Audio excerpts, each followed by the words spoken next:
I'd like to tell a brief story. I didn't mention I identify as genderqueer, pansexual, and polyamorous, and so this is a story about one of my partners. Last year, I turned 60 at the end of September, and I had a very large party. And of course, I wanted all of my partners to be there.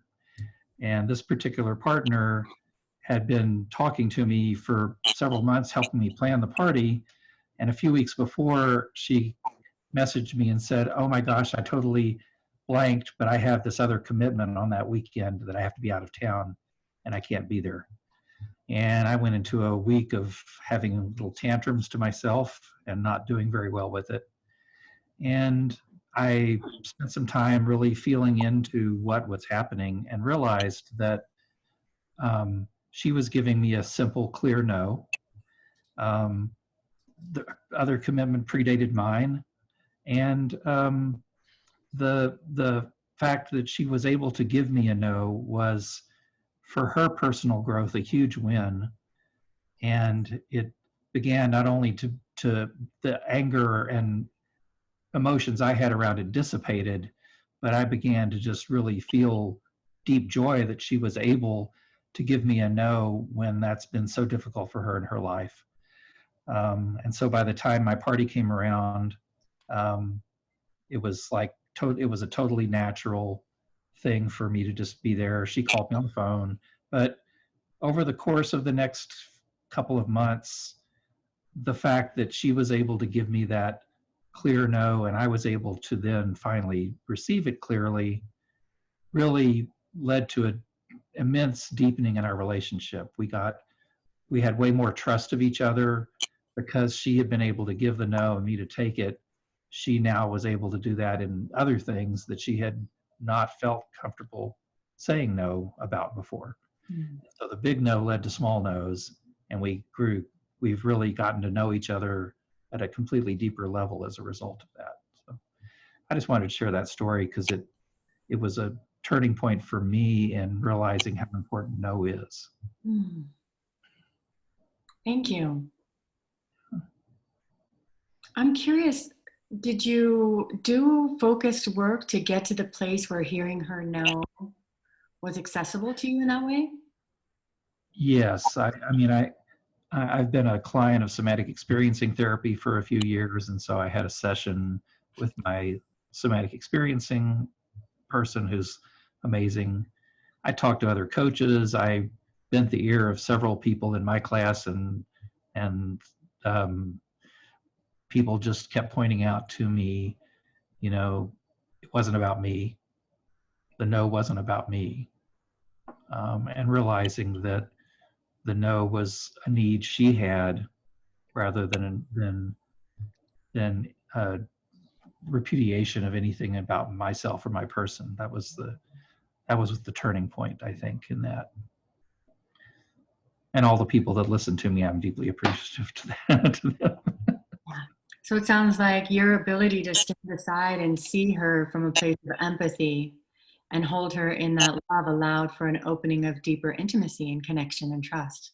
Yeah, absolutely. And one of the interesting things I'm discovering about polyamory is that a change in one of my relationships ends up changing all of them, because I'm the common denominator in those things. So my holding more space and more trust for her allowed me to do the same for other partners then.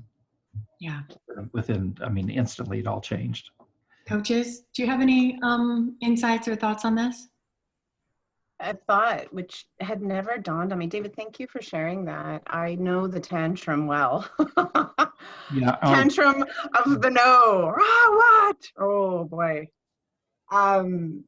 What I caught when you were summarizing at the end was that when you're faced with the no and you go through that with your partner, you get knowing. And I just loved the play on words that popped into my head. The no leads to knowing one another, self and one another. There's more knowing of myself for sure. What my capacity is and how much space can I hold. And that's really Can I ask you to say more about that? That's actually very interesting. What your capacity, how your capacity has changed. That's interesting. So I guess I'm using that term in the somatic experiencing sense, which is literally our nervous system's ability to hold sensation. Mm-hmm. And so in growing emotionally or in having connections here, through the somatic work, I actually have a larger capacity, but this was one of the catalysts that brought up something else. And it often seems in doing that everything has an overlay of the past. And so, this allowed both I and her to work through things that were overlays of the past. But in all of my relationships, I'm the space holder. Let's put it that way. And so that knowing to hold space requires the other person to trust me or to have faith in me. And so when that increased, then my capacity for holding space increases. Mm-hmm. I really like what you're saying about how the receipt of a no is almost the same thing as creating safe space, because I think you're right. Yeah, exactly. Yeah. There's some people who have never said no to me about anything. And now it's becoming difficult for me to fully trust their yes. Mm-hmm. I don't think no is necessarily required, but I know there have been instances where they were maybes, and I ended, as we say in consent, a maybe is a no. And so when they've been a maybe, I've said the no for them, but I've wished they had had the ability to say the no to me rather than the maybe. Jack, do you have any insights here? Any thoughts? Yeah, I think I like that about the having empathy for the person that is saying no, because it is, I think we do live in a culture, a yes culture. Like we want to say, I think we are conditioned to want to say yes. I mean, there's so many books on Totally getting to yes. Yeah. The art of persuasion. And as a culture, we're just bombarded to want to say yes and get to yes and persuade people to say yes. Mm-hmm. I often tell people, I said, no is one of the hardest things you're going to ever have to say. It's hard to say no. And what David was saying, he's saying, hey, a maybe, they go, maybe. And you see that. They, maybe I want to do that. Maybe I can go to that party. Maybe, why don't you just say no? You see it showing up as maybes. I think it's really important to presence that, at least the way I think about no is that the maybe is just as sacred. Like I think a really trauma-informed response to like an approach to rejection and no, like embraces the reality of people not being sure, right? And not knowing themselves and not knowing their yes or their no. And actually, to me, like the broader way to like really like equip yourself to roll out the red carpet for the no involves doing what David did, like seeing the maybe and even like sensing into the situation and actually saying no for the person. But I would actually say you don't necessarily need that to change. I mean, in some ideal world, but I think a really trauma-informed world, as we know just how much trauma there is that we all carry, like let's make it our practice to not even need there to be a time when people always have access to their yes or no, because I don't think it's realistic. Mm-hmm. I see that, and I guess that brings up for me the idea that in any connection between two people, there's each of us and there's the space between us. Mm-hmm. And the space between us is where we're holding the consent, whatever that is. So being able to the no leading to knowing, I really like that, because I need to know that space between me and her, the space between me and other people, in order to know what my actual desire is in that moment too. Mm-hmm. Yeah. And I want to say for myself, if I'm saying maybe personally, if I say yes, if I say no, if I say maybe, all three of those, having someone witness and hold the presence for my answer, feels really good to me. Mm-hmm. So if my answer is maybe, holding that, the presence that I'm a maybe right now, and maybe getting curious. Yeah. Maybe it makes me curious. Maybe it's a maybe, so what do we need here? You know, it makes me lean in and discover. It actually opens possibility and expansion for me because there's more to explore, maybe for me personally. I wouldn't want the maybe to be an aspect of convince me to a yes or shut me down into a no. But each time it's just held in authentic presence, feels good to me. Feels Yeah. safe. I think I totally agree on, but I think there's some situations in which maybe means no, but people aren't willing to say it. I guess in immediately sexual situations, I'm not willing to let maybe be maybe. I think it has to become a no for me then with that person. I really empathize with what you're saying right now, David. I get that. Yeah, because otherwise I like that like my need here in this moment is clarity, and I'm going to like default to like moving out of that because I don't feel like I'm getting even consent to move forward energetically. Like it depends on how maybe it's delivered, but I feel that. I was just going to say, but what is sex?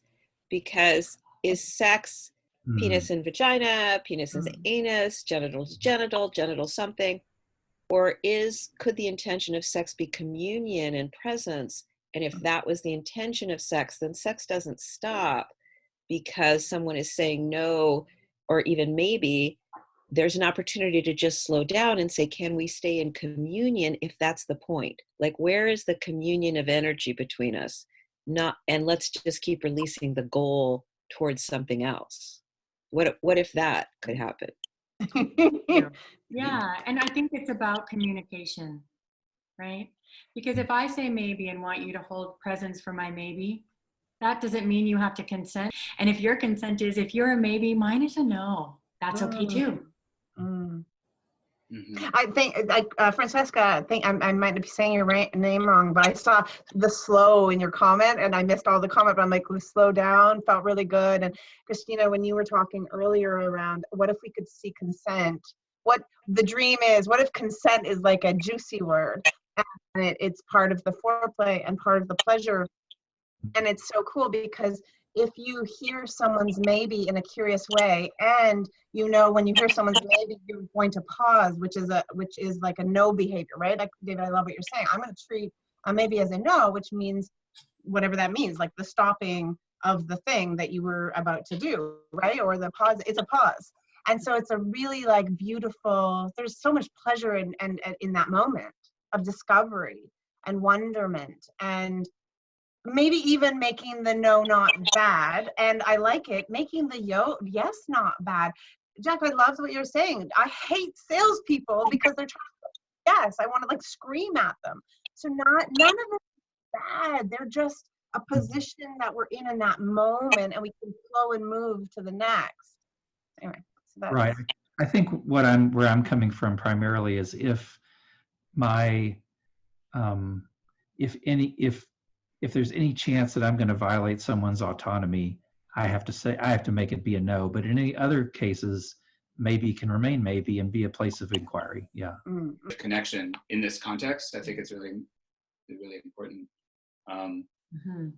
I've been creating a consent quiz as part of the membership process for my online play party community, and it's been really interesting to like say, okay, so multiple choice. If someone gives you a no when you're like in like a sexual situation, you know, like what are the appropriate actions, right? And one of them, I put this on there intentionally, was immediately walk up and go away. And was like, oh, that doesn't feel good at all. Like that's actually terrible. It could be potentially traumatic. But it's like, how do we like isolate that as its own form of like really bad form? To like receive a no and being like, oh, cool, peace, you know, and like disengage completely, because obviously like staying in connection is the most important thing. But like it was one of those moments where the consent conversation was transcended by the connection conversation. Yeah. Thank you. And it's certainly what's being felt, you know, to bring it back to like the emotional roller coaster that I assume that all of us have to a certain degree been on this week, of around race in this country. Like I'm here, I'm really I see us all holding space for this gigantic no from everybody who's out in the streets. Like there's this huge no being like voiced right now. Mm-hmm. And as a white person, I'm just like, yes to this no. Indeed. Sometimes saying no opens possibilities. Nice. It gives Yes, options in correct. other ways except exactly what you were looking at. It's one of those times collectively where our big no opens expanded possibilities of empowerment in more ways that we all need to say yes to. 100%. The no and the don't go there is forcing us to find another way, and it's amazing to observe. Yeah. And then you take that down to the relationship. So you get a no, which is very uncomfortable to hear from your partner or child, because I often hear it from both my 10-year-old and my partner. If I'm resourced, creativity comes from that. Totally. Mm-hmm. In one of our other calls, David Rollins Silverman, one of our other Blueprint coaches, said that a no always opens up a yes. When you say no to something, you're always saying yes to something else, even if that's a yes to me honoring myself. Mm-hmm. Saying no, if that's really what I mean, is a yes to something else. Mm-hmm. You know? And I think that's crucial.